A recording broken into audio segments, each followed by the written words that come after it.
Ar-Rahman Ar-Rahim. Bismillahirrahmanirrahim. Assalamualaikum warahmatullahi wabarakatuh. Alhamdulillahirrabbilalamin. Wassalatu wassalamu ala rasulillah wa ala alihi ajmain. Anak-anakku, generasi pertama SMA Al-Mahira IIBS Malang, alhamdulillah kita kembali dipertemukan oleh Allah Subhanahu wa taala untuk kembali belajar bahasa Indonesia. Setelah 2 pertemuan kemarin kita mempelajari tentang mengidentifikasi teks LHO dan juga menginterpretasi teks LHO, kali ini kita masih membahas tentang teks laporan hasil observasi. Namun kali ini kita akan belajar untuk menganalisis sebuah teks laporan hasil observasi. Apa ya? Menganalisis itu seperti apa ya? Bagaimana cara untuk menganalisis sebuah teks? Menganalisis itu mudah, secara sadar atau tidak sadar, kalian sering melakukan analisis terhadap sesuatu. Misalnya, silakan perhatikan gambar berikut ini. Gambar ini kita bisa menganalisis dari beberapa aspek. Bisa jadi, misalnya kita ambil dari 2 aspek. Aspek yang pertama yaitu apakah ada hal-hal yang normal pada gambar ini, atau sebaliknya, apakah ada hal-hal yang tidak normal pada gambar ini. Ayo, coba temukan hal-hal yang normal dan sesuatu yang tidak normal dalam gambar ini. Silakan berpikir, temukan. Benar sekali. Mungkin kita merasa bahwa letak cangkir ini itu sudah normal. Namun ada hal yang janggal, ada sesuatu yang tidak normal, ada sesuatu yang sepertinya kurang pas. Yaitu benar sekali pada tanggalnya. Tanggal 31 Juni. Padahal kita tahu bahwa bulan Juni hanya berakhir pada tanggal 30. Nah, secara tidak langsung, itulah yang dinamakan dengan menganalisis. Hari ini kita akan belajar menganalisis teks laporan hasil observasi. Kalau tadi kalian sudah belajar menganalisis sebuah gambar, kali ini gambarnya kita ganti dengan teks laporan hasil observasi. Begitulah kita belajar hari ini. Sudah siap? Nah, kita akan mencoba belajar menganalisis teks laporan hasil observasi.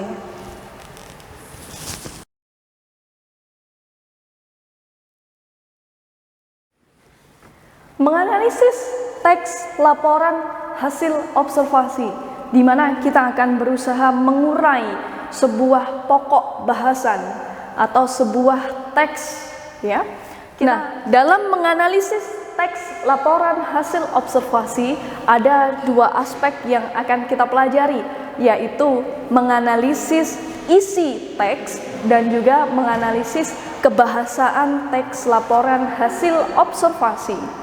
Menganalisis isi teks dibagi menjadi 2, yaitu struktur teks LHO dan juga kepaduan kalimat yang terdapat pada teks LHO. Nah, kurang lebih inilah skema yang akan kita pelajari dalam pertemuan kali ini. Siapkan catatannya dan kita akan memulai menganalisis teks laporan hasil observasi dari isi teks LHO. Ya, di sini ada sebuah gambar. Kalian tahu gambar apa ini? Ya, benar sekali. Ini adalah gambar pohon minyak kayu putih. Nah, kita akan coba membahas sebuah teks yang berkaitan dengan pohon minyak kayu putih. Kita baca bersama-sama. Gelam atau kayu putih yang biasa disebut dengan Melaleuca leucadendra merupakan pohon anggota suku jambu-jambuan yang dimanfaatkan sebagai sumber minyak kayu putih atau cajuput oil. Pada tanaman kayu putih terdapat batang dengan ketinggian yang berkisaran 30 sampai dengan 40 meter. Namun biasanya batang-batang yang dimiliki oleh tanaman kayu putih hanya mencapai rata-rata 12 meter.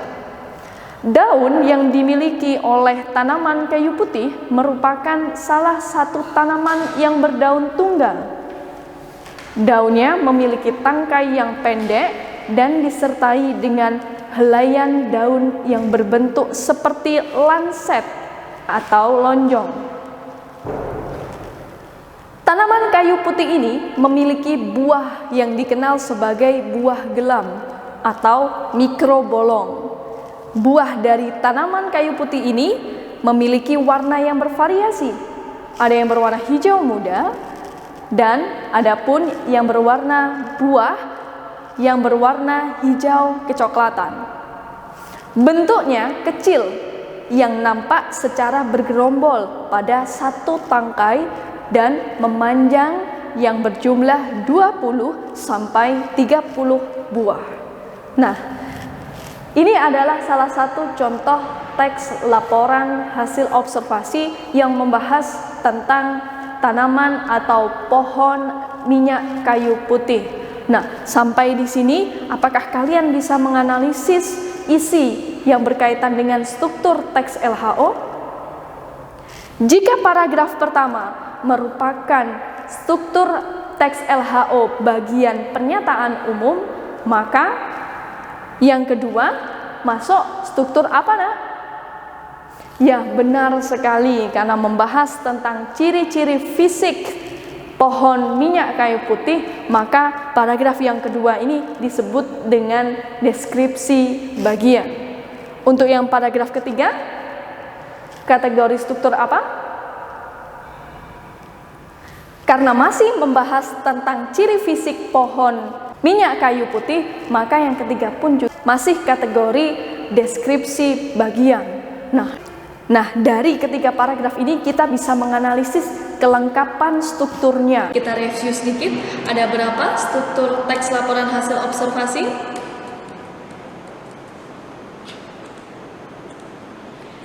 Ada 3, benar sekali. Seperti pertemuan sebelumnya, kita ketahui bahwa struktur laporan hasil observasi ada 3, yaitu pernyataan umum, deskripsi bagian, dan juga deskripsi manfaat. Nah, apakah teks laporan hasil observasi ini memiliki kelengkapan struktur? Jawabannya tidak, karena tadi sudah kita bahas paragraf pertama membahas tentang pernyataan umum, paragraf kedua dan ketiga pun juga membahas tentang deskripsi bagian.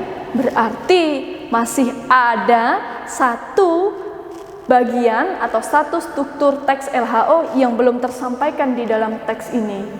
Ada yang tahu? Benar sekali, yakni bagian deskripsi manfaat. Nah, disinilah fungsi dari kita untuk menganalisis sebuah teks. Salah satunya yaitu untuk mengetahui kelengkapan struktur teks LHO. Maka dari itu, ketika teks ini belum lengkap, maka perlu untuk kita lengkapi. Tadi yang kurang adalah deskripsi manfaat, maka kita tambah dengan paragraf yang berisi dengan deskripsi manfaat. Bisa seperti ini. Banyak sekali manfaat dari pohon minyak kayu putih, yakni yang pertama, meredakan batuk. Selama bertahun-tahun minyak kayu putih digunakan untuk meredakan batuk. Yang kedua yaitu membantu mengeluarkan lendir. Yang ketiga, mencegah gigitan serangga. Yang keempat, merawat luka. Yang kelima, meringankan sesak nafas. Yang keenam, menyegarkan nafas. Yang ketujuh yaitu meringankan nyeri sendi. Nah, dengan begini maka laporan hasil observasi dilihat dari isinya, strukturnya sudah lengkap, terdiri dari 3, yaitu pernyataan umum, deskripsi bagian, dan juga deskripsi manfaat. Sampai di sini kalian sudah paham bagaimana cara menganalisis isi teks yang berkaitan dengan struktur teks laporan hasil observasi, kita perlu mengecek kelengkapan struktur dari teks LHO. Pastikan benar-benar ada 3, yaitu pernyataan umum, deskripsi bagian, dan juga deskripsi manfaat. Nah, jika tadi kita menganalisis teks LHO dari segi isi, yaitu pada struktur, maka selanjutnya yang kedua ini kita akan menganalisis teks laporan hasil observasi dari segi isi, namun pada aspek kepaduan. Apa itu kepaduan? Kepaduan berasal dari kata padu. Jika ada padu, maka ada yang tidak padu. Nah, sebenarnya apa sih kalimat padu dan kalimat tidak padu? Maka kita akan bahas lebih lanjut. Nah, dalam menganalisis kepaduan kalimat, sangat penting sekali materi, kalimat utama, dan ide pokok untuk dikuasai. Nah, kemarin kita kan sudah belajar tentang kalimat utama dan ide pokok. Kalimat utama jika diibaratkan seperti ular, maka kalimat utama itu adalah kepala ular, di mana dia berisi pokok pikiran utama atau ide pokok utama dan menjadi dasar untuk mengembangkan paragraf. Bisa dibayangkan jika seekor ular itu bergerak ke arah kanan, maka ekornya pun juga akan bergerak ke kanan. Begitu juga dengan sebuah paragraf. Jika dalam paragraf itu membahas tentang manfaat dari pohon kelapa, maka sampai kalimat akhirnya pun harus membahas tentang manfaat dari pohon kelapa. Nah, ekor dari ular ini disebut dengan kalimat penjelas. Kalimat penjelas adalah uraian mengenai kalimat yang berisi penjelasan atau rincian kalimat utama. Jadi, sekarang kita akan benar-benar mempraktikkan materi yang sudah kita dapatkan. Jika kita membahas tentang kepaduan kalimat, maka tidak akan bisa lepas dari yang namanya kalimat padu dan kalimat tidak padu. Kalimat padu adalah kalimat yang pembahasannya sesuai dengan topik atau ide pokok yang terdapat pada teks. Kalimat padu memiliki ciri-ciri, 2 ciri-cirinya, yaitu mendukung ide pokok, dan yang 2 yaitu sejalan dengan kalimat sebelumnya atau kalimat setelahnya. Jadi kalimat padu ini kalimat yang sejalan dengan ide pokok, sehingga kalimat padu ini membuat orang lebih memahami sebuah teks. Namun sebaliknya, kalimat tidak padu atau biasa disebut dengan kalimat apa? Pernah dengar nama lain dari kalimat tidak padu? Ya, benar, yaitu kalimat sumbang. Jadi, kalimat tidak padu nama lainnya yaitu kalimat sumbang. Kalimat tidak padu atau kalimat sumbang adalah kalimat yang pembahasannya jauh dari topik atau ide pokok teks laporan hasil observasi.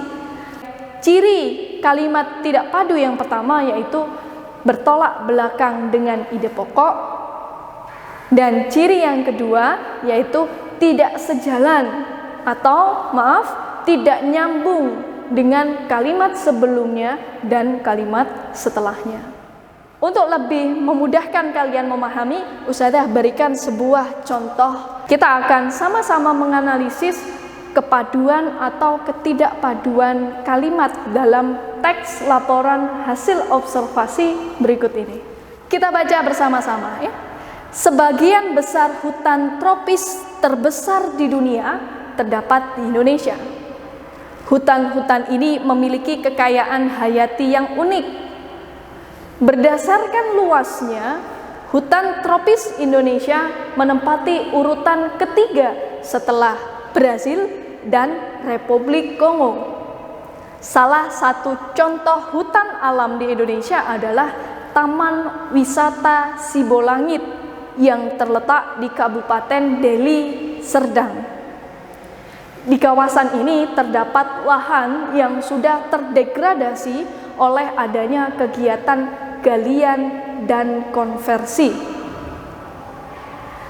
Dari kelima kalimat ini ada kalimat yang tidak padu, kalimat yang tidak nyambung, tidak sejalan, atau bahkan bertolak belakang dengan ide pokok. Apakah kalian bisa menemukannya? Sebelum kita menentukan mana kalimat yang tidak padu, maka kita mau tidak mau harus mencari terlebih dahulu manakah ide pokok dari paragraf ini. Seperti pelajaran sebelumnya, ide pokok dapat kita cari pada kalimat utama. Nah, letak kalimat utama ada 4, yaitu ada di awal paragraf, akhir paragraf, awal dan akhir paragraf, serta dia tersirat. Kita baca di kalimat kedua, yaitu hutan-hutan ini. Nah, kata ini itu merujuk pada kalimat pertama, yaitu sebagian besar hutan tropis. Nah, berdasarkan luasnya, kita masuk pada kalimat ketiga. Berdasarkan luasnya, ada katanya di sini merujuk pada kalimat pertama, yaitu berdasarkan luasnya hutan tropis yang ada di Indonesia. Setelah itu, salah satu contoh hutan alam di Indonesia. Hutan alam ini masih sejalan dengan hutan tropis di Indonesia yang letaknya ada di Kabupaten Deli Serdang. Di kawasan ini memang ininya merupakan atau kata ini merujuk pada Taman Wisata Sibolangit. Tetapi pada kalimat 5 ini bukan membahas tentang besarnya hutan Indonesia atau hutan tropis di Indonesia, tetapi membahas tentang di kawasan ini terdapat lahan yang sudah terdegradasi. Nah, terdegradasi maknanya itu sudah beralih fungsi, ya, yang awalnya sebagai hutan tropis tetapi kini sudah berganti fungsi. Kalimat nomor 5 ini tidak padu dengan paragraf yang sedang dibahas karena kalimat nomor 1 sampai 4 sedang membahas tentang hutan tropis yang ada di Indonesia.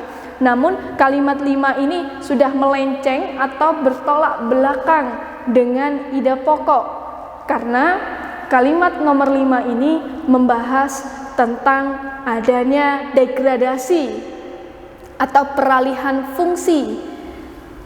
Sehingga kalimat nomor 5 ini merupakan kalimat yang tidak padu dengan kalimat-kalimat yang lain. Sampai di sini bisa dipahami, anak-anak? Nah, kita coba dengan teks yang lain lagi, ya. Kita akan coba teks yang lain lagi. Sambil diperhatikan baik-baik. Matahari yang berwarna merah jingga saat tenggelam disebabkan adanya fenomena Rayleigh scattering. Tidak heran jika banyak orang menikmati warna merah jingga sang mentari. Hamburan Rayleigh tersebut merupakan sebuah fenomena fisika. Hamburan Rayleigh terjadi ketika komponen dan partikulat di atmosfer seperti oksigen, nitrogen, dan debu menjadi lebih padat. Semua komponen itu menghamburkan berbagai warna cahaya berbeda yang membentuk sinar matahari. Diperhatikan baik-baik, teks ini sedang membahas tentang penyebab warna merah jingga pada matahari yang tenggelam itu disebabkan dengan fenomena Rayleigh. Nah, di sini kalimat nomor 1 merupakan kalimat utama. Mengapa? Karena yang sedang dibahas adalah sinar merah jingganya disebabkan oleh fenomena Rayleigh, ya. Dari kelima kalimat ini, manakah kalimat yang padu dan manakah kalimat yang tidak padu? Mari kita sama-sama menganalisisnya dengan benar. Kalimat pertama, matahari yang berwarna merah jingga saat tenggelam disebabkan oleh fenomena Rayleigh scattering. Tidak heran jika banyak orang menikmati. Nah, tidak heran jika banyak orang menikmati. Jadi kalimat nomor 2 ini fokus pada respon orang-orang terhadap fenomena tersebut. Kalimat ketiga, hamburan Rayleigh tersebut merupakan fenomena fisika. Nah, kalimat ketiga ini sudah nampak bahwa kalimat ketiga ini merupakan kalimat penjelas untuk kalimat nomor 1. Kalimat nomor 4, hamburan Rayleigh terjadi. Nah, kata terjadi ini menunjukkan bahwa kalimat nomor 4 ini pun juga kalimat penjelas, ya, menjelaskan kalimat utama, yaitu bagaimana terjadinya fenomena Rayleigh scattering ini. Kita lanjut, kalimat nomor 5, semua komponen itu. Nah, kata itu pada kalimat nomor 5 ini merujuk pada kalimat nomor 4, ya, seperti oksigen, nitrogen, itu semua komponen itu. Nah, sehingga kalimat nomor 5 ini masih ada kaitannya dengan kalimat nomor 4. Nah, sekali lagi bahwa teks ini membahas tentang penyebab dari merah jingga. Oh, ternyata karena fenomena Rayleigh scattering. Nah, pada kalimat nomor 2 itu tidak padu atau dia bertolak belakang dengan ide pokok, ya, dimana kalimat nomor 2 berisi respon orang ketika melihat fenomena tersebut. Padahal kalimat yang lain 1, 3, 4, dan 5 menjelaskan penyebab terjadinya fenomena Rayleigh scattering. Nah, sampai di sini kita menemukan hasil analisis kita bahwa kalimat nomor 2 pada teks ini adalah kalimat yang tidak padu. Nah, kalian tentu semakin paham apa itu kalimat padu dan kalimat tidak padu.